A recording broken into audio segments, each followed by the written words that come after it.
أن سيدنا ومولانا محمدا عبده ورسوله صلى الله عليه وعلى آله وأصحابه وأزواجه وذرياته وسلم تسليما كثيرا كثيرا.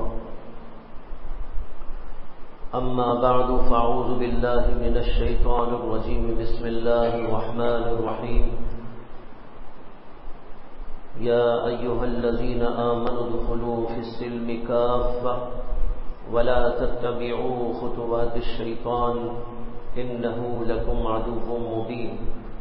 وقال النبي صلى الله عليه وسلم إن هذه القلوب تصدع كما يصدع الحديد إذا أصابه الماء. قيل وما جلاؤها يا رسول الله؟ قال كثرة تلاوة القرآن وذكر هازم اللذات أو كما قال صلی اللہ علیہ وسلم.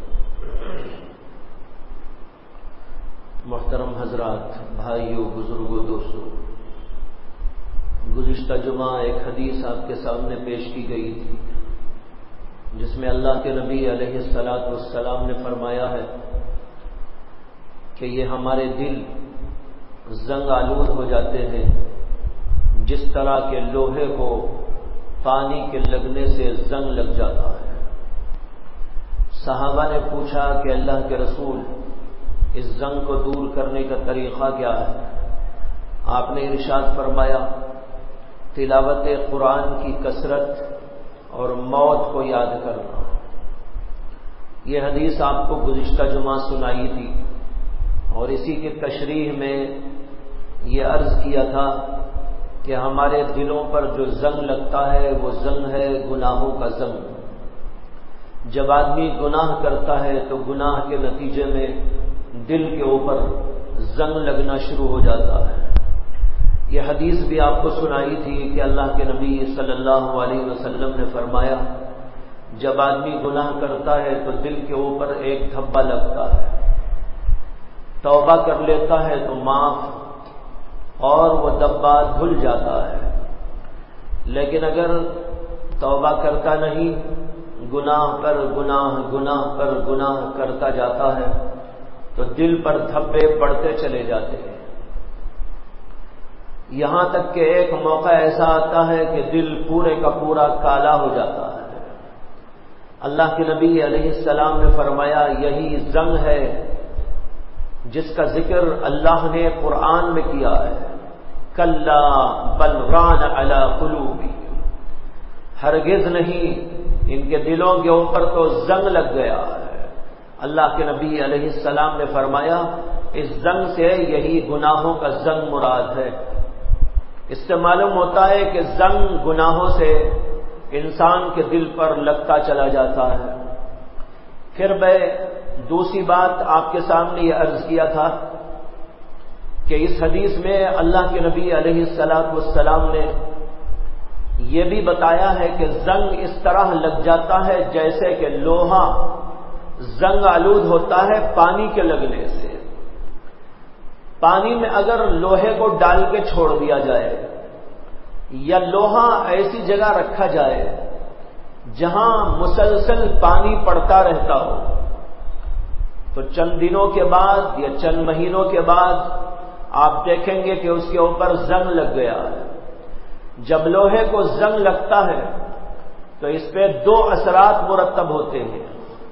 ایک اثر تو یہ ہوتا ہے کہ اس کی صورت بگڑ جاتی ہے، دیکھنے کے لائق نہیں ہوتا، بھدا ہو جاتا ہے، اس کا رنگ جا کر زنگ آ جاتا ہے. دوسری بات یہ پیدا ہوتی ہے کہ وہاں جہاں پر زنگ لگ گیا لوہے میں کمزوری آ جاتی ہے اور اتنا کمزور ہو جاتا ہے کہ لوہے کو آپ جہاں زنگ لگ گیا وہاں موڑیں گے تو مڑ جائے گا اور توڑیں گے تو ٹوٹ جائے گا. کیوں؟ اس لیے کہ اس کی قوت ختم ہو گئی، اس کے اندر کی طاقت ختم ہو گئی. یہ زنگ کی وجہ سے ہوتا ہے.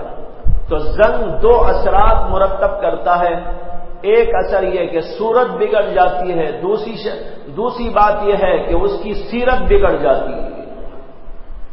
یہ ہمارے شیخ و مرشد حضرت مولانا شاہ ابرار الحق صاحب نور اللہ مرقدہ فرمایا کرتے تھے کہ دیکھو زنگ لگتا ہے تو زنگ کی وجہ سے لوہے کی صورت بھی بگڑ جاتی ہے، لوہے کی سیرت بھی بگڑ جاتی ہے۔ اسی طرح جب گناہوں کا زنگ دلوں پہ لگتا ہے تو پھر مومن کی صورت بھی بگڑ جاتی ہے، مومن کی سیرت بھی بگڑ جاتی ہے۔ اس لیے معلوم ہوا کہ ہمیں اس سے بہت پرہیز کرنا چاہیے۔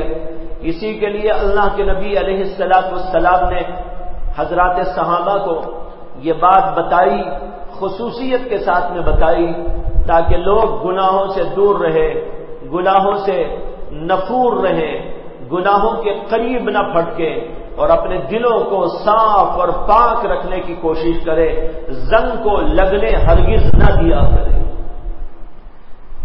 یہ تو وہ جملہ ہے جس کی تشریح میں نے گزشتہ ہی عرض کر دی تھی۔ اب میں آگے بڑھتا ہوں کہ اس حدیث میں یہ ہے کہ جب اللہ کے نبی علیہ السلام نے یہ جملہ ارشاد فرمایا تو حضرات صحابہ نے کہا، عرض کیا، وما جلاؤہا یا رسول اللہ، اے اللہ کے رسول علیہ السلام، دلوں کے زنگ کو دھونے اور صاف کرنے کا طریقہ کیا ہے؟ حضرات صحابہ ہر وقت اپنے دلوں کی صفائی میں لگے رہتے تھے، ظاہر کو باطن کو بنانے میں لگے رہتے تھے۔ دین کا بڑا احساس تھا، دین کا بڑا شعور تھا، اس لیے حضرات صحابہ نے حضور سے جملہ سنا تو فوراً سوال کر لیا۔ ہم ہوتے تو بیٹھ کے یوں ہی سن کے چلے جاتے، ہوگا زنگ لگتا ہوگا، ہمیں کیا لینا دینا ہے۔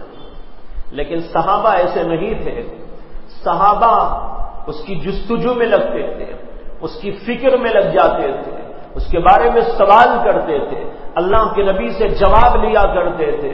ہم جیسے نہیں تھے کہ ہزاروں باتیں سنتے ہیں، کوئی احساس بیدار نہیں ہوتا، کوئی شعور پیدا نہیں ہوتا، یوں ہی جیسے پہلے تھے ویسے ہی رہتے ہیں۔ آج دیکھو بھائیوں کتنے بیانات ہو رہے ہیں، بیانات کی تو انتہا ہو گئی، بیانات میں کوئی کمی نہیں، مقررین کی کوئی کمی نہیں، واعظین کی کوئی کمی نہیں ہے، سننے والوں کی بھی کوئی کمی نہیں ہے۔ ہزاروں ہزار لوگ بیانات سن رہے ہیں، اور آج تو ایسا دور ہے جگہ جگہ جلسے، جگہ جگہ جلسے، مختلف عنوان کے جلسے۔ میں بھی جو ہے سال بھر گھومتا رہتا ہوں، سال بھر پھرتا رہتا ہوں، اور ابھی تقریباً 2-2.5 ماہ سے تو مسلسل سفر میں ہوں۔ لمبے سفر، چھوٹے سفر، بڑے سفر، کٹھن سفر۔ ابھی کشمیر کا سفر ہوا تھا، جموں کے علاقے میں آگے ڈوڈا ایک علاقہ ہے، وہاں جانا ہوا تھا، انتہائی کٹھن قسم کا سفر، اور آج تک میری زندگی میں اتنا کٹھن سفر میں نے نہیں کیا تھا۔ ایسا معلوم ہوا کہ موت کے منہ میں جا کے واپس آیا ہوں، موت کے منہ میں جا کے واپس آیا ہوں، اس لیے کہ نیچے سے اتنی اونچائی پر پہنچے، ہمالیہ کے قریب تک چلے گئے، اور اتنی اوپر جب ہم ایک مدرسے میں وہاں پر پہنچے اور ہم نے پوچھا کہ بھائی یہ مدرسہ کتنی اوپر واقع ہوا ہے، تو وہاں لوگ بتا رہے تھے کہ زمین کی سطح سے 12,000 جو ہے فٹ اوپر آ گئے، زمین کی سطح سے 12,000 فٹ اوپر ہیں آپ، یہ کہہ رہے تھے۔ اور ہم نے ادھر ادھر نظر دوڑائی تو آس پاس میں اور پہاڑ ہیں جو اس سے بھی بہت اوپر چلے گئے۔ اللہ نے ایسی جگہ بنائی، اور پھر وہ پہاڑوں پہ جا رہے ہیں، چھوٹا سا راستہ، کار کے ذریعے سفر ہو رہا ہے، ادھر دیکھو تو پہاڑ بڑے بڑے اونچائی پر، اور تودے کے پہاڑ جو ڈھلک بھی سکتے ہیں، گر بھی سکتے ہیں، زور سے ہوا چلے تو وہاں سے تودے کاروں کے اوپر پڑ سکتے ہیں اور انسان کی ہلاکت کا ذریعہ بن سکتے ہیں۔ اور پھر نیچے دیکھو تو دریائے چناب چل رہی ہے، ادھر دریا ہے، ادھر پہاڑ ہے، بیچ پہ چھوٹی سی پگڈنڈی ہے، اس کے اوپر سے سفر طے ہو رہا ہے. ہم نے سوچا کہ بھائی یہ تو موت کے منہ میں جا رہے ہیں، لیکن اللہ نے بچایا تو آ بھی گئے. لوگ وہاں کام کر رہے ہیں، مدرسے چلا رہے ہیں، تحریکیں چلا رہے ہیں، دینی خدمات بھی ہو رہی ہیں، دنیا کے دھندے بھی چل رہے ہیں، اور جو ہے سب کچھ وہاں بھی ہو رہا ہے. میں سوچنے لگا کہ انسان کو بسنے کے لیے دنیا میں اور کوئی جگہ نہ تھی کہ یہاں پر آ کر انہوں نے بسیرا بنایا ہے.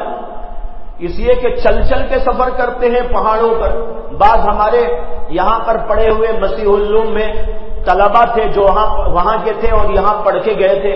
جب ان کو معلوم ہوا کہ ہم اس علاقے میں آئے ہیں تو ملنے کے لیے آئے. ہم نے پوچھا کہ بھائی کتنا سفر آپ نے طے کیا ہے؟ تو ایک صاحب بتا رہے تھے کہ میں نے جو ہے 5 گھنٹے چل کے طے کیے ہیں آپ سے ملنے کے لیے. اور ایک نے کہا کہ پہاڑوں کا راستہ میں نے 4 گھنٹے چل کے پار کیا ہے اور آپ سے ملنے کے لیے آ گیا ہوں. ہم نے ان کا شکریہ ادا کیا کہ بھائی آپ نے بڑی محنت کی، مجاہدہ کیا اور محبت کا ثبوت دیا اور اپنے استاد سے تعلق کا ثبوت دیا ہے. پڑھ کے گئے لیکن بھولے نہیں. یہ بھی اچھی بات ہے کہ آدمی استاد کو یاد بھی رکھا کرے، ورنہ تو بہت سارے شاگرد بھول بھی جاتے ہیں اور یاد بھی نہیں رہتا ان کو کہ کس سے پڑھا، کیا پڑھا. لیکن کچھ اللہ کے بندے ایسے بھی ہوتے ہیں، استاد کی قدر کرتے ہیں، استاد کی قدر سے علم بڑھتا ہے، استاد کی قدر کرنے سے اللہ تعالیٰ عظمت کے میناروں پہ بٹھاتا ہے. ہمیشہ یہ یاد رکھنا چاہیے. حضرت حکیم الامت مولانا اشرف علی تھانوی سے کسی نے پوچھا کہ حضرت آپ نے 1000 کتابیں لکھی ہیں، آپ نے کتنی کتابوں کا مطالعہ کیا ہوگا؟ انہوں نے کہا نہیں، میں نے کوئی زیادہ کتابوں کا مطالعہ نہیں کیا ہے، بس میرا مطالعہ تو واجبی لازمی ہے. کوئی زیادہ گہرا اور زیادہ وسیع مطالعہ میں نے نہیں کیا ہے. پوچھا گیا کہ حضرت آپ نے اتنی کتابیں لکھی، 1000 کتابیں، اور اتنے دقیق علوم آپ نے بیان کیے ہیں؟ انہوں نے کہا میں نے 4 کتابیں پڑھی. پوچھا گیا وہ 4 کتابیں کون سی ہیں؟ کہنے لگے ایک کتاب کا نام ہے حضرت مولانا یعقوب نانوتوی، ایک کتاب کا نام ہے حضرت شیخ الہند محمود حسن دیوبندی، ایک کتاب کا نام ہے حضرت حاجی امداد اللہ مہاجر مکی، اور ایک کتاب کا نام ہے مولانا رشید احمد گنگوہی. میں نے یہ 4 کتابیں پڑھی ہے، ان بزرگوں کی جوتیاں اٹھائی، اللہ نے یہ مقام مجھ کو عطا کیا.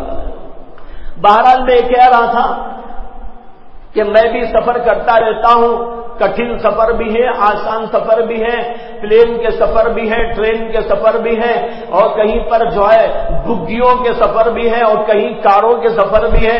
ہر طرح کے سفر کرتے رہتے ہیں. بیانات کی کوئی انتہا اس زمانے کے اندر نہیں ہے. لیکن بھائیو سوچنے کی بات یہ ہے کہ ہم تو صرف سن کر سن ہو جاتے ہیں. اور صحابہ کا حال یہ تھا کہ جب وہ سنتے تھے دل بیدار ہوتا تھا، دماغ بیدار ہوتا تھا، وہ اس کی ٹوہ میں لگ جاتے تھے، اس کی سوچ اور فکر میں لگ جاتے تھے، اس کی جستجو میں لگ جاتے تھے. اس لیے حضرات صحابہ نے اللہ کے نبی سے سوال کیا یہ سننے کے بعد، ان هذه القلوب تسدع كما يسدع الحديد اذا اصابه الماء، دلوں کو زنگ لگ جاتا ہے جس طریقے پر کہ لوہے کو پانی کے لگنے سے زنگ پکڑ لیتا ہے. پوچھنے لگے وما جلاؤها یا رسول اللہ، اے اللہ کے رسول اس کو دھونے کا طریقہ بھی ارشاد فرما دیجیے. جی زنگ تو لگ گیا، لیکن زنگ کو دھوئیں کیسا، زنگ کو صاف کرے کیسا؟ صحابہ کو تو لگا کہ نہیں لگا. بھائیوں وہ تو پاکیزہ لوگ تھے، وہ تو مقدس ترین لوگ تھے. اگر کبھی چھوٹی موٹی کوئی بات ہو گئی فوراً خدا کے دربار میں حاضر ہو گئے اور اپنا استغفار پیش کر دیا، توبہ کر لی. لیکن صحابہ نے سوال میرے لیے اور آپ کے لیے کیا ہے، امت کے لیے کیا ہے، بعد میں آنے والے لوگوں کے لیے کیا ہے.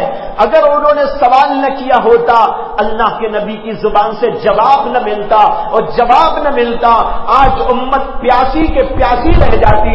اللہ اللہ کے نبی کو اللہ نے ایسے صحابہ عطا کیے کہ انہوں نے اللہ کے نبی کے علم کو لے لے کر اپنے سینوں میں محفوظ کیا اور پھر بعد والوں تک اس کو پہنچا دیا. تو پوچھنے لگے وما جلاؤہا یا رسول اللہ. اللہ کے نبی علیہ السلام نے اس کے بارے میں 2 باتیں فرمائی. زنگ کیسے دور ہوتا ہے؟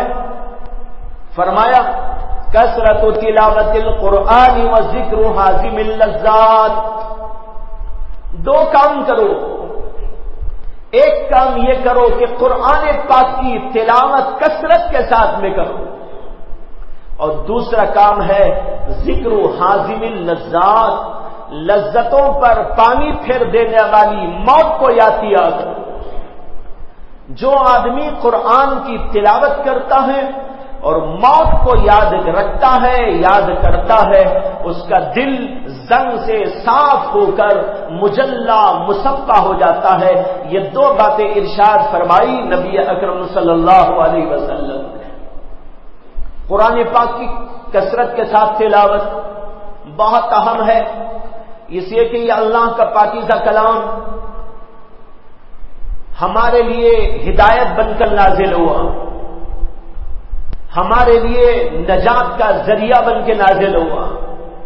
اس کے پڑھنے میں، اس کے سننے میں، اس کے سمجھنے میں، اس کے اندر تدبر میں، اس کے اندر تفکر میں، اور پھر اس کے بعد اس کے مطابق زندگی گزارنے میں، اپنے اعمال کو اس کے مطابق ڈھال لینے میں، ہر چیز کے اندر اللہ تبارک و تعالی نے ثواب ہی ثواب رکھا.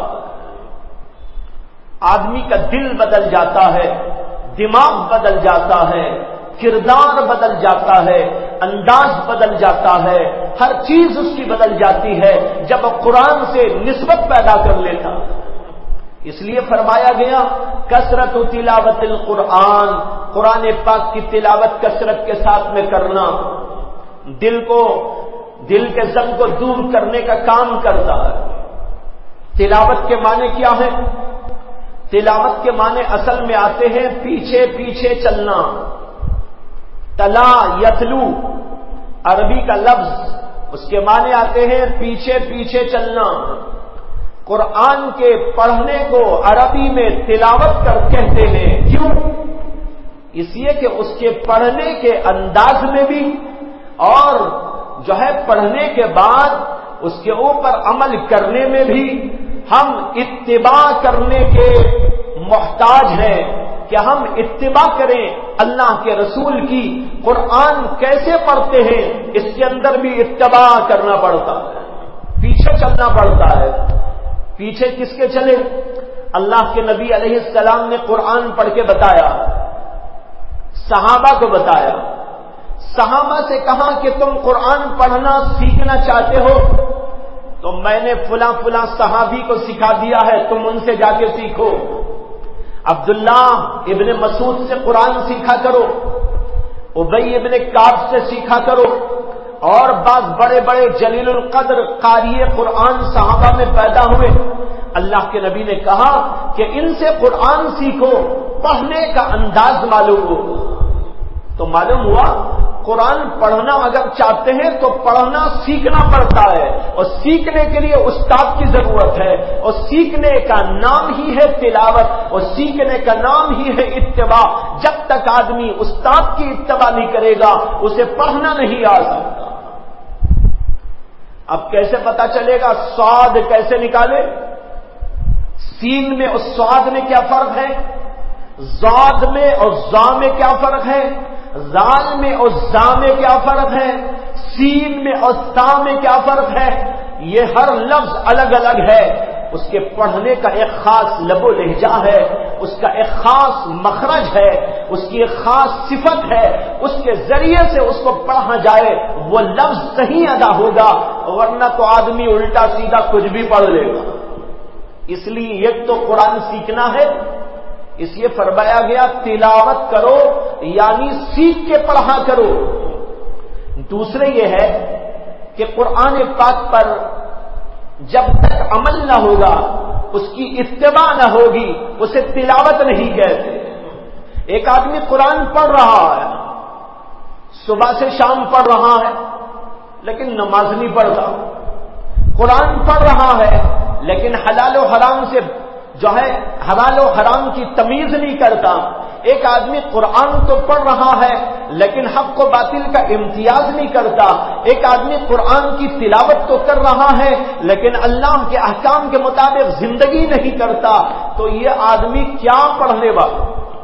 پڑھنا تو اسے کہتے ہیں جس کے اندر اتباع موجود ہو، قرآن کی اتباع کر رہا ہو۔ اسی لیے قرآن کریم نے ایک جگہ پر کہا ہے یتلونہ حق تلاوتہ، یتلونہ حق تلاوتہ، یہ اللہ کے بندے اللہ کا کلام پڑھتے ہیں، اس طرح پڑھتے ہیں کہ تلاوت کا حق ادا کر دیتے ہیں۔ تو ایک ہے پڑھ لینا اور ایک ہے تلاوت کا حق ادا کرتے ہوئے پڑھنا۔ تلاوت کا حق کیا ہے؟ علماء لکھتے ہیں تلاوت کا ایک حق تو یہ ہے کہ قرآن کریم کو عظمت سے پڑھے۔ قرآن کا ایک حق یہ ہے تلاوت کا، قرآن کو اللہ کی کتاب ہونے کے اعتبار سے محبت کی نگاہوں سے پڑھے، اور ایک حق اس کا یہ ہے کہ جب قرآن پڑھے تو صحیح ڈھنگ کے ساتھ میں قرآن پڑھے، تجوید کی رعایت کے ساتھ میں قرآن پڑھے، اور ایک حق اس کا یہ ہے کہ جب قرآن کی تلاوت کرے تو قرآن کے مضامین پر غور و فکر کرے، تدبر کرے، اور ایک حق اس کا یہ ہے کہ اس کو پڑھنے وہ تدبر کے بعد اس کے مطابق زندگی کو ڈھالنے کی کوشش کرے۔ ایک آدمی پڑھتا چلا جا رہا ہے لیکن کوئی اثر نہیں لے رہا ہے، یہ حق تلاوت نہیں ہے۔ تلاوت کا حق یہ ہے کہ جب پڑھے تو اس کا اثر مرتب ہو لے۔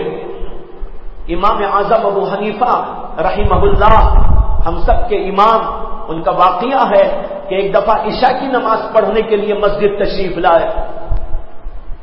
امام نے عشاء کی نماز میں سورہ اذا زلزلت الارض زلزالہا کی تلاوت کی، جس کو سورۃ الزلزال کہتے ہیں۔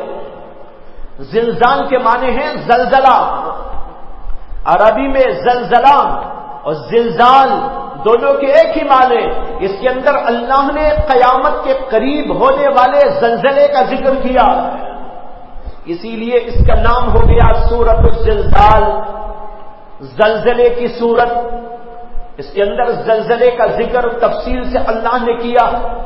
اذا زلزلت الارض زلزالہا، قیامت کے قریب جب اللہ تعالی کی جانب سے زمین کو ہلا کے رکھ دیا جائے گا۔ زلزلت الارض زلزالہا، کیا ہوگا تب؟ وَأَخْرَجَتِ الْأَرْضُ أَثْقَالَهَا، نتیجہ یہ ہوگا اس زلزلے کا زمین کے اندر کے خزانے ابل کے اوپر آ جائے، سونا چاندی ہیرے جواہرات اور پتہ نہیں کیا کیا، زمین کے سارے خزانے اوپر نظر آنے لگے۔ اخرجت الارض اثقالها وقال الانسان ما لها، انسان چلتے پھرتے جب یہ دیکھے گا تماشا، وہ کہے گا کیا ہو گیا زمین کو، ما لها، کیا ہوا اس کو جواب دیا جائے گا، اللہ کی طرف سے بتایا جا رہا ہے وقال الانسان ما لها یومئذ تحدث اخبارها، وہ دن ایسا دن ہوگا، قیامت برپا ہوگی، اور انسان جب کہے گا کیا ہوا اس کو، وہاں پر ایک نقشہ یہ بھی ہوگا کہ زمین اپنی خبریں بیان کرے گی، زمین خبریں بیان کرے گی، میرے اوپر فلاں آدمی نے فلاں گناہ کیا تھا، میرے اوپر کھڑے ہو کر فلاں صاحب نے نماز پڑھی تھی، اس پہاڑ پر، اس وادی میں، اس سمندر کے کنارے، اور اس مسجد میں، اور اس گھر میں، اس جگہ پر، اس دکان میں، اس مکان میں، اس بازار میں نماز پڑھا تھا یا گناہ کیا تھا، ذکر تلاوت کیا تھا، یا کوئی فحش و بے حیائی کا کام کیا تھا، جھوٹ بول کر اسی دکان پہ بیپار کرتا بیٹھا ہوا تھا، وہاں کی زمین اس آدمی کے خلاف گواہی دے گی قیامت کے میدان۔ یومئذ تحدث اخبارها، سوال پیدا ہوا زمین کیسے بولے گی؟ کیا زمین کو بھی بولنے کا اختیار ہے؟ زمین کے اندر بھی بولنے کے لیے قوت موجود ہے؟ اللہ جواب دے رہے ہیں بِأَنَّ رَبَّكَ أَوْحَى لَهَا، ہاں زمین بولے گی، اپنی خبریں بیان کرے گی، اس لیے کہ اللہ کا اس کو حکم ہوگا کہ بیان کرے۔ اب زمین بول رہی ہے، خود ہمارا گھر بول رہا ہے، خود ہماری دکان بول رہی ہے، جو بیڈ سوتا تھا وہ بیڈ بول رہا ہے، اس بیڈ کے نیچے کی زمین بول رہی ہے ہاں اے اللہ، اس نے یہ برائی کی تھی، یہ گناہ کیا تھا، یہ خطرناک حرکت کی تھی، یہ جھوٹ کہا تھا، یہ دھوکہ دیا تھا، یہ گندا کام کیا تھا، یا اگر نیکی کیا تھا وہاں کی زمین نیکیوں کی گواہی دے گی۔ اس لیے بھائیو، اس زمین کے اوپر نیکی کیا کرو، زمین گواہی دے تو ہمارے حق میں گواہی دے، زمین کو گواہ بنا لو، نماز پڑھ کر اپنا گواہ بنا لو، ذکر کر کے اپنا گواہ بنا لو۔ حضرت شیخ الحدیث مولانا زکریا صاحب کانلوی نور اللہ مرقدہ کا معمول یہ تھا، جب وہ سفر میں جاتے تھے اور سفر میں ایک کار میں سفر ہوتا تھا تو اپنی گردن ذرا باہر نکال کر اذان پڑھ دیا کرتے۔ اب کار چل رہی ہے، اذان بول رہے ہیں، لوگوں نے پوچھا حضرت یہ اذان کیا ہے؟ کہا کہ بھائی حدیث میں آتا ہے، اللہ کے نبی صلی اللہ علیہ وسلم نے فرمایا جب کوئی اذان دیتا ہے تو جہاں جہاں تک اذان کی آواز پہنچتی ہے وہاں تک کی زمین اس کی گواہ بن جاتی ہے۔ میں اس در و دیوار کو، یہاں کی زمین کو، یہاں کے صحرا کو، یہاں کے چمن کو، یہاں کے پہاڑ کو میں اپنے حق میں گواہ بنا لینا چاہتا ہوں۔ اس لیے اپنے لیے گواہ بناؤ، اپنے لیے گواہوں کو تیار کیا کرو، کبھی نماز پڑھ کر، کبھی ذکر کر کے، کبھی تلاوت کر کے، کبھی کوئی اور نیکی کر کے، جہاں تک ہو سکتا ہے ان کو اپنے حق میں گواہ بناؤ، اپنے خلاف گواہ نہ بناؤ۔ تو یہ آیت کریمہ، یہ سورت کریمہ ہے، اس کا مضمون سمجھا رہا ہوں بِأَنَّ رَبَّكَ أَوْحَى لَهَا یومئذ یصدر الناس اشتاتا، وہ قیامت کا دن ایسا دن ہوگا کہ اس میں لوگوں کی الگ الگ کیٹیگری بنا دی جائے گی، الگ الگ قسمیں بنا دی جائیں گی، الگ الگ جو ہے گروپ بنا دیے جائیں گے، نیکوں کے گروپ الگ، برے لوگوں کے گروپ الگ، کافروں کا گروپ الگ، مسلمانوں کا گروپ الگ، پھر اس میں بھی بہت سارے گروپ، نماز پڑھنے والوں کا، ذکر و تلاوت کرنے والوں کا، یا برائی کرنے والوں کا، پھر برائی میں الگ الگ قسم کے برے لوگ، کوئی تو زناکار لوگ، کوئی کون سے گروپ میں ہوگا پتہ نہیں۔ ہر آدمی سوچ لے، ہر آدمی غور کر لے، کہیں مجھے جھوٹوں کے گروپ میں تو نہیں کھڑا کر دیا جائے گا، مجھے دھوکے بازوں کے گروپ میں تو نہیں کھڑا کر دیا جائے گا، مجھے بے نمازیوں کے گروپ میں تو نہیں کھڑا کر دیا جائے گا، مجھے بدکاروں کے گروپ میں تو کہیں کھڑا نہیں کر دیا جائے گا۔ اس طرح مختلف قسم کی باتیں، اس میں سے کون سے گروپ میں ہمارا حشر، اس کے لیے تیاری کرو ابھی سے، اللہ ہمیں نیکوں کے گروپ میں کھڑا کر دے، ابو بکر کے گروپ میں ہمارا حشر ہو جائے، عمر کے گروپ میں ہمارا حشر ہو جائے، حسنین کے گروپ میں ہمارا حشر ہو جائے، اور صحابہ کے گروپ میں حشر ہو جائے، اللہ کے ولیوں کے گروپ میں ہمارا حشر ہو جائے۔ اللہ کہہ دے بھائی تم اٹھو چلے جاؤ ابو بکر کے گروپ میں، پھر تو کیا انداز ہوگا ہمارا۔ اس کی تیاری چاہیے، اللہ نے پہلے ہی خبر دے دی ہے، یصدر الناس اشتاتا، یہ الگ الگ قسمیں کیوں کر دی جائیں گی؟ لیروا اعمالہم، تاکہ ان کو ان کا عمل بتا دیا جائے، تم کون سی کیٹیگری کے ہو، تم کون سی قسم میں داخل ہو، تم جھوٹوں میں ہو، مکاروں میں ہو، فحاشوں میں ہو، زانیوں میں ہو، بدکاروں میں ہو، فاسقوں میں ہو، کون سے گروپ میں تمہارا حشر یا نیکوں میں تمہارا حشر، یہ تم کو بتا دیا جائے۔ لیروا اعمالہم، آگے ہے من یعمل مثقال ذرۃ خیرا یرہ ومن یعمل مثقال ذرۃ شرا یرہ، جو رتی برابر بھی کوئی اچھائی کیا ہوگا اسے اس اچھائی کا بدلہ بھی وہاں دکھایا جائے گا، اور جس نے کوئی رتی برابر برائی کی ہوگی اسے وہاں پر اس کی برائی کا بدلہ بھی دیا جائے گا۔ ہر اچھے اور برے کا بدلہ قیامت کے میدان میں ملے گا۔ یہ ہے سورت کریمہ، اس کا نام ہے سورت الزلزال۔ اس سورت الزلزال کی تلاوت ابو حنیفہ کے امام نے عشاء کی نماز میں کر دی۔ یہ واقعہ سنانا مقصود تھا، لیکن ترجمہ اس لیے کر دیا، تشریح اس لیے کر دی تاکہ اس سورت کا مضمون ہمارے ذہنوں میں رہے۔ حق تلاوت کیا ہوتا ہے؟ تلاوت کا حق ادا کرتے ہوئے پڑھنا کیسا ہوا کرتا ہے، میں اس کو سمجھانے کے لیے یہ واقعہ آپ سے گزارش کر رہا ہوں کہ ابو حنیفہ نماز پڑھ رہے ہیں عشاء کی، امام نماز نے نماز کے اندر تلاوت کر دی سورۃ الزلزال۔ ابو حنیفہ کی حالت بگڑ گئی،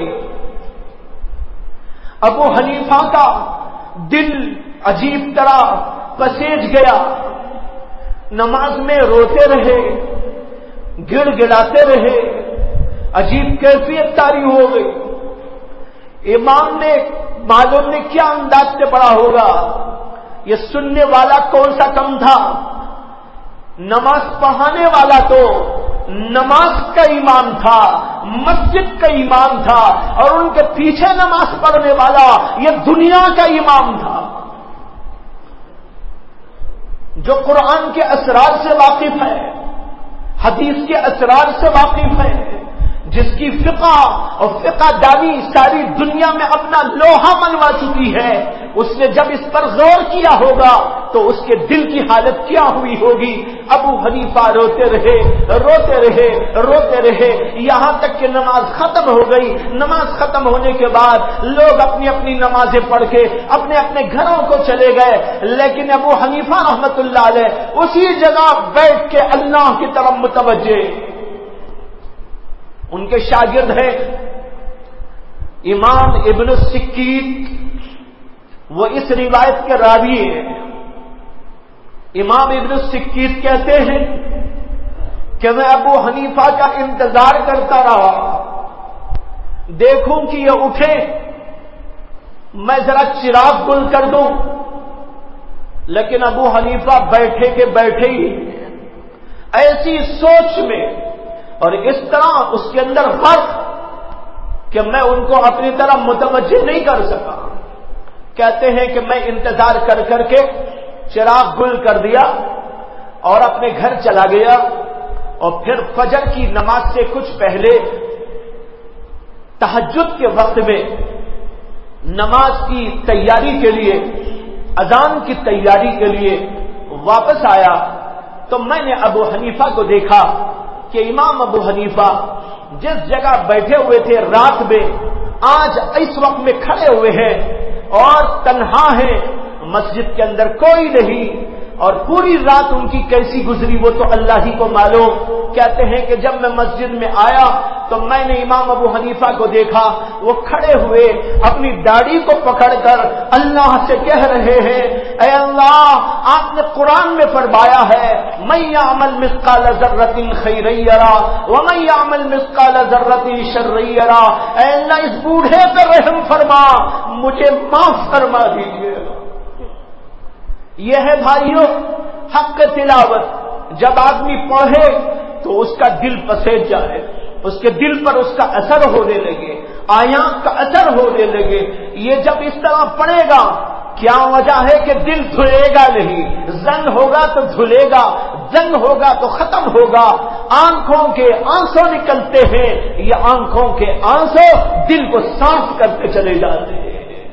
اسی لیے ایک حدیث میں آتا ہے، اللہ کے نبی علیہ الصلوۃ والسلام نے اللہ سے دعا مانگی اور اللہ تعالیٰ سے دعا کرتے ہوئے کہا، اللہم ارزقنی عینین حتالتین تسقیان القلب بظروف الدمع من خشیتک، اے اللہ میں تجھ سے دو آنکھیں مانگتا ہوں۔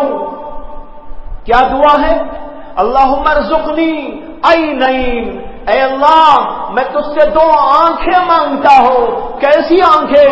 حتی لتین، بہت رونے والی آنکھیں مانگتا ہوں. رونے والی آنکھیں. تسقیان القلب، رو رو کر جو میرے دل کو سیراب کر دینے والی ہو. جب آدمی روئے گا اللہ کے ڈر سے، من خشیتک، تیرے خوف سے ڈر کے رونے والی آنکھیں، جب وہ روئے میرے دل پر اس کا اثر گزرے، میرے دل پر اس کے اثرات کو ثمرات ظاہر ہونے لگے. اس کو کہا تسقیان القلب، دل کو سیراب کرنے والی. دل جب ہو جائے جو ایسا کہ اس میں کچھ نہ ہو، ذرا رو کے دیکھیے گا، اللہ کے سامنے پلا کے دیکھیے گا، اللہ کے سامنے خوف اور خشیت کے آنسو بہا کے دیکھیے گا، دل کے اندر معلوم ہوگا کہ اثر پیدا ہو رہا ہے. اللہ کے خوف کی وجہ سے دل دھل رہا ہے اور وہ سیراب ہو رہا ہے. اللہ کے نبی نے ایسی آنکھیں اللہ سے طلب کر کے لی، اور اللہ کے نبی رویا کرتے تھے. کبھی پوری رات گزر جاتی تھی روتے روتے. ایسی آنکھیں چاہیے، اور ایسی آنکھوں کی بڑی فضیلت حدیث پاک کے اندر بیان فرمائی گئی. ایک حدیث میں آتا ہے اللہ کے نبی علیہ السلام نے ارشاد فرمایا 2 آنکھیں ایسی ہیں کہ جہنم کی آگ اس کے اوپر حرام ہے. 2 آنکھیں ایسی ہیں جس کے اوپر جہنم کی آگ حرام ہے. وہ 2 آنکھیں کون سی؟ فرمایا عین بکت من خشیت اللہ وعین تحرس فی سبیل اللہ. ایک وہ آنکھ جو آنکھ کے اللہ کے ڈر سے روتی، اس کے اوپر جہنم کی آگ کو اللہ نے حرام کر دیا. ایک وہ آنکھ ہے جو اللہ کے راستے میں جاگتی ہے، اللہ کے راستے میں جہاد کرتے ہوئے جا رہی ہے اور لوگوں کی نگہبانی کر رہی ہے. یہ آنکھ جو اللہ کے راستے میں جاگتی ہو اور حفاظت کا فریضہ انجام دیتی ہو، اس آنکھ کے اوپر جہنم کی آگ کو اللہ نے حرام کر دیا.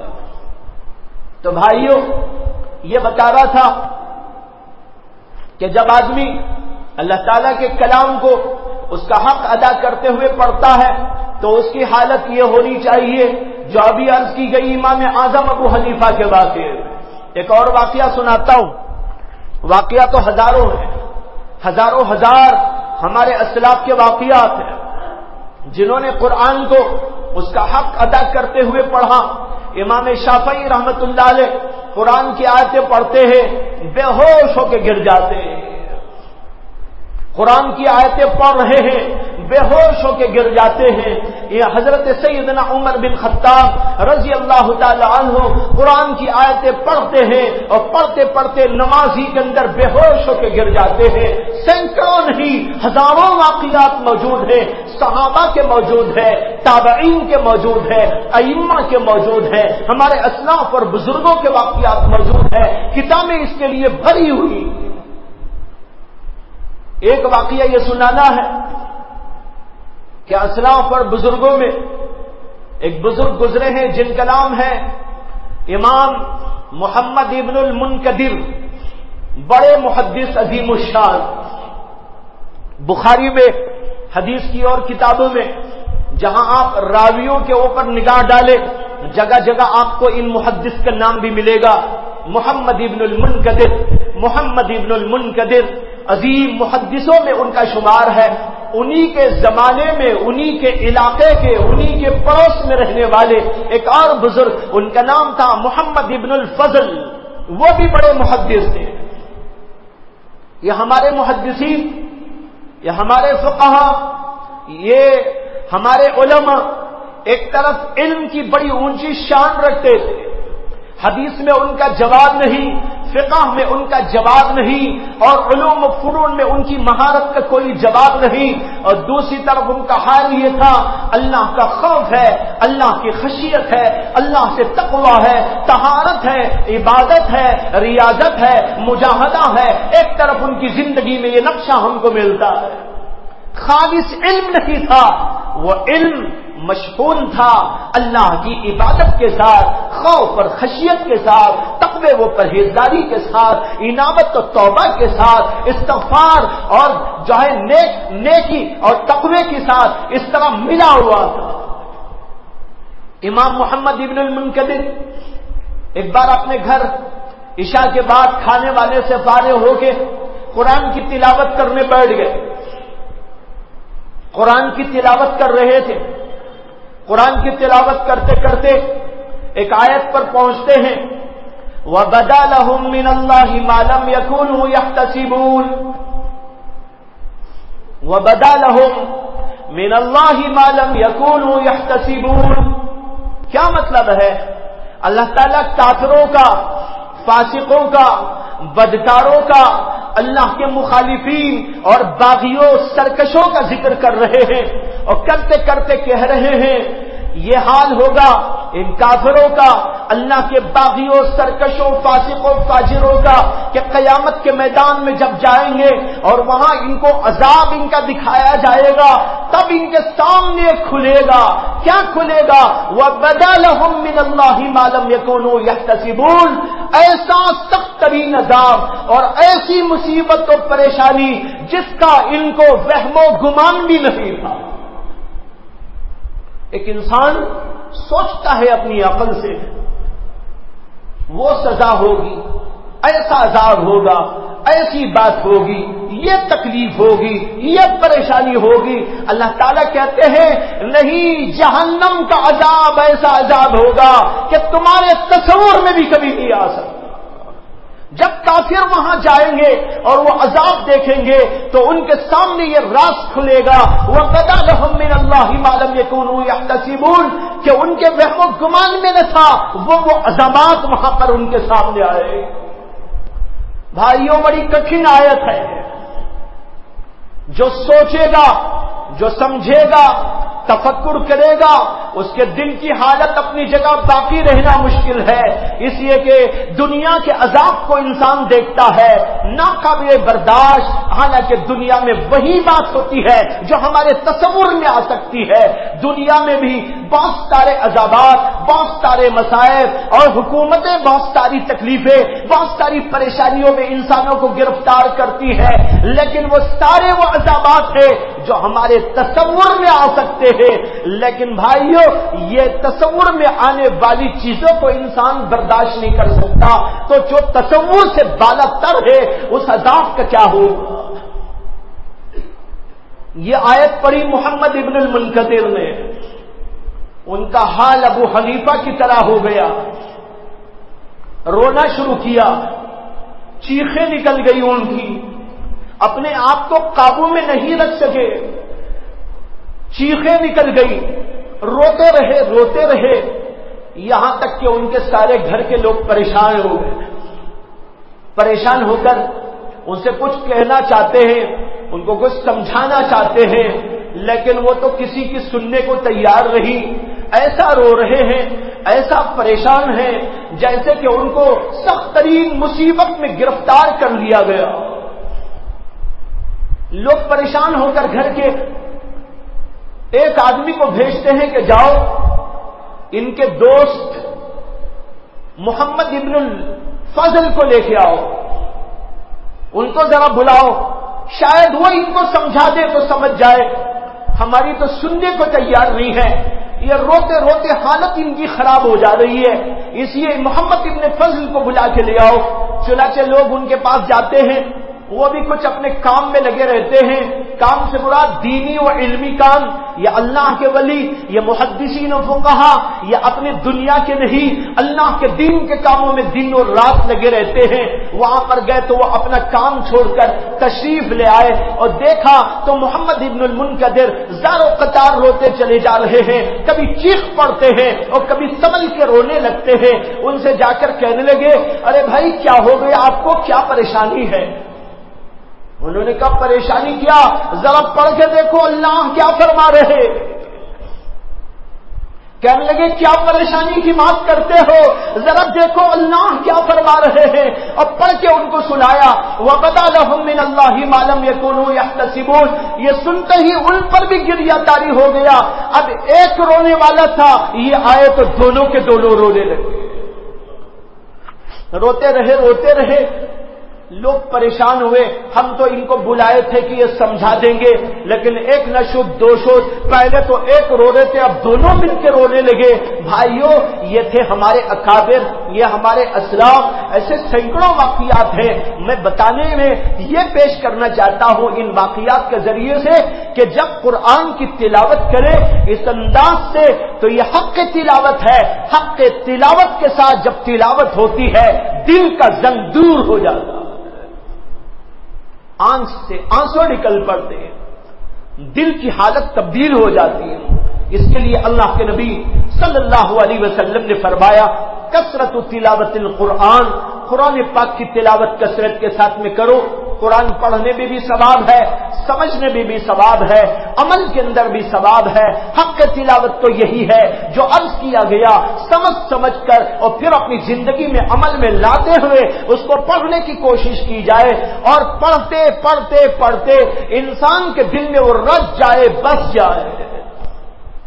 لیکن آج لوگوں نے قرآن کی تلاوت کو چھوڑ دیا ہے، بہت کم لوگ ہیں جو قرآن کی تلاوت کرتے ہیں۔ قرآن کی تلاوت کا بہت عظیم الشان ثواب ہے، اس کا بہت بہترین نتیجہ ہے، دلوں کی اصلاح ہوتی ہے، دلوں کا زنگ دور ہوتا ہے، اللہ کی محبت پیدا ہوتی ہے، اللہ سے قربت حاصل ہوتی ہے، بہت عظیم الشان فوائد ہے اس کے۔ ایک حدیث میں آتا ہے اللہ کے نبی علیہ السلام نے ارشاد فرمایا اقرأوا القرآن فإنه يأتي يوم القيامة شفيعا لأصحابه۔ اے لوگو قرآن پاک کو پڑھا کرو، قرآن پاک کی تلاوت کیا کرو، کیونکہ قرآن کی تلاوت کرنے والے کے لیے قرآن شفیع بن کر آئے گا، یعنی سفارشی بن کر آئے گا اللہ کے دربار میں، اور کہے گا اے اللہ یہ قرآن میں ہوں، میری سفارش قبول فرما اس کے حق میں، یہ مجھ کو پڑھا کرتا تھا، میری صورتوں کو پڑھا کرتا تھا، ادب و احترام سے پڑھا کرتا تھا، میں آج تیری جناب میں اس کی سفارش کرنے کے لیے آیا۔ اس کو فرمایا فَإِنَّهُ يَأْتِي يَوْمَ الْقِيَامَةِ شَفِيعًا لِأَصْحَابِهِ۔ ایک حدیث میں آتا ہے اللہ کے نبی علیہ السلام نے ارشاد فرمایا کہ قرآن پاک کی تلاوت کرنے والے کے لیے ہر حرف پر نیکی ہوتی، ہر حرف پر نیکی، اور جو ایک حرف پڑھتا ہے اصول اللہ کا یہ ہے کہ ایک نیکی 10 گنا لے کر آتی ہے۔ اور اس کے بعد میں فرمایا کہ جو آدمی قرآن پڑھتا ہے اس کے ایک ایک حرف پر 10 نیکیاں ملتی ہے، ایک ایک حرف کے اوپر 10 نیکیاں ملتی ہیں۔ اس کے بعد کہتے ہیں لا اقول الف لام میم حرف ولكن الف حرف ولام حرف ومیم حرف۔ فرمایا کہ میں نہیں کہتا الف لام میم ایک حرف ہے، بلکہ جو الف لام میم پڑھتا ہے تو اس میں 3 حرف، الف ایک حرف، لام ایک حرف، میم ایک حرف، جو اس کو پڑھے گا اسے 30 نیکیاں مل جائے۔ اب آپ ایک سورت پڑھ لے، ذرا حروف کو گن لے کتنے حروف اس کے اندر موجود ہیں، ہر حرف پر 10 نیکیاں، کتنا ثواب مل گیا۔ اس طرح آدمی قرآن پاک پڑھے گا، ثواب ہی ثواب ملے گا، بہت اونچا اس کا مقام ہوگا۔ ایک حدیث میں اللہ کے نبی علیہ السلام نے ارشاد فرمایا مثل المؤمن الذي يقرأ القرآن مثل الأترجة ريحها طيب وطعمها طيب ومثل المؤمن الذي لا يقرأ القرآن كمثل التمرة لا ریح لها وطعمها حلو۔ فرمایا کہ جو مومن اللہ کا پاکیزہ کلام پڑھنے کا عادی ہوتا ہے، اللہ کا کلام تلاوت کرتا ہے، اس کی مثال ایسی ہے جیسے کہ اترجہ پھل ہے، اور اس کو ہماری زبان میں کہتے ہیں نارنگی ہوتی ہے نا، خوشبودار ہوتی ہے، لذیذ بھی ہوتی ہے۔ اللہ کے نبی صلی اللہ علیہ وسلم نے فرمایا جو مومن قرآن کی تلاوت کرتا ہے اس کی مثال ایسی ہے جیسے کہ نارنگی ہے۔ نارنگی میں کیا ہوتا ہے؟ ریحھا طیب و طعمھا طیب، اس کی خوشبو بھی بڑی پاکیزہ اور اس کا مزہ بھی بڑا میٹھا، کھاؤ تو لذت آئے اور سونگو تو اس کی خوشبو کی وجہ سے بھی دل و دماغ باغ باغ ہو جائے۔ فرمایا کہ جو مومن قرآن کی تلاوت کرتا ہے وہ ایسے ہی ہے کہ اس کے اندر جو ایمان موجود ہے اس ایمان کی وجہ سے بھی اسے رونق ہے، جب قرآن پڑھتا ہے تو اس کی خوشبو پھیل جاتی ہے۔ اور فرمایا وَمَثَلُ الْمُؤْمِنِ الَّذِي لَا يَقْرَأُ الْقُرْآنَ، اور وہ مومن جو قرآن کی تلاوت نہیں کرتا اس کی مثال ایسی ہے کمثل التمرہ، جیسے کہ کھجور ہوتا ہے، لا ریح لہا، اس میں خوشبو کچھ نہیں ہے، ہاں مزہ میٹھا ہے، کھاؤ تو بہت مزیدار لیکن سونگو تو کچھ بھی نہیں آ رہا ہے۔ اسی طرح جو مومن قرآن نہیں پڑھتا اس کا ایمان تو مزیدار ہے لیکن قرآن پڑھتا ہے تو اس کی خوشبو پھیلتی، یہ قرآن نہیں پڑھتا اس لیے خوشبو اس کے پاس میں نہیں ہے۔ اس لیے خوشبودار مومن بنو، اور خوشبودار مومن کون بنتا ہے؟ جو قرآن کی تلاوت بھی کیا کرتا ہے۔ بھائیو یہ تو پہلی بات تھی جس کو عرض کیا۔ اللہ کے نبی نے کہا ہے قرآن پڑھنے سے دل کا زنگ دور ہوتا ہے۔ ایک بات رہ گئی وہ ہے ذکر حازم اللذات، اس کے بارے میں تفصیلی گفتگو اگلے ہفتے کروں گا تاکہ ہم قرآن کے ذریعے سے اور اللہ کے نبی نے جو علاج بتایا موت کی یاد، اس کے ذریعے سے اپنے دلوں کے زنگ کو دور کرنے میں کامیاب ہو سکے۔ یہ زنگ کو دور کرنے کا عنوان رمضان کے قریب میں نے اس لیے پیش کیا کہ ابھی رمضان آ رہا ہے تو ہمارے دل زنگ سے دور ہو اور اللہ کے بھیجے ہوئے اس مبارک مہینے میں ہم بہت ہی اچھی طرح رمضان کو گزار کر ثواب پانے میں کامیاب ہو جائے، ہمارے دلوں کا زنگ دور ہو جائے۔ اللہ تعالیٰ سے دعا کرتا ہوں اللہ ہمارے دلوں کو صاف فرمائے، پاک فرمائے اور خوب اچھی طرح پاک و صاف کر کے رمضان مبارک کی برکتوں کے تحصیل میں اللہ تعالیٰ ہم کو کامیابی عطا فرمائے۔ وآخر دعوانا ان الحمد للہ رب العالمین۔